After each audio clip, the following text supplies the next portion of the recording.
बिस्मिल्लाहिर्रहमानिर्रहीम। अस्सलाम वालेकुम वरहमतुल्लाहि वबरकातुहू।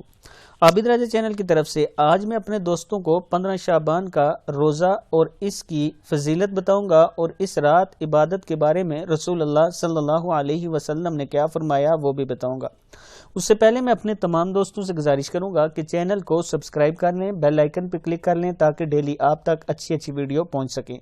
तो स्टार्ट करते हैं। बिस्मिल्लाहिर्रहमानिर्रहीम।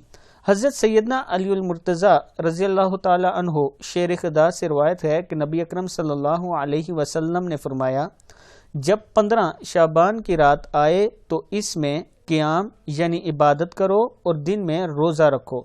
बेशक अल्लाह ताला गुरूब आफ्ताब से आसमान और दुनिया पर ख़ास तजल्ली फरमाता और कहता है कोई मुझसे मग़फ़रत तलब करने वाला कि उसे बख्श दूँ, है कोई रोज़ी तलब करने वाला कि उसे रोज़ी दूँ, है कोई मुसीबत ज़्यादा कि इसे आफ़ियत अता करूँ, है कोई ऐसा कि कोई ऐसा कि ये उस वक्त तक फरमाता है कि फजर तुलू हो जाए।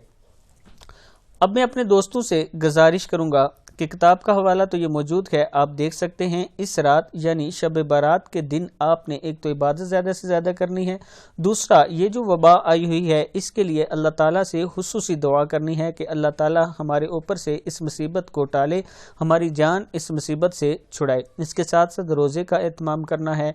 रमज़ान से पहले ही रमज़ान की तैयारियां शुरू कर दें ताकि अल्लाह ताला खुश होकर इस वबा से हमारी जान छुड़ा दे। इस वीडियो को भी आगे ज़्यादा से ज़्यादा शेयर करना है। अस्सलामु अलैकुम वरहमतुल्लाहि वबरकातुहू।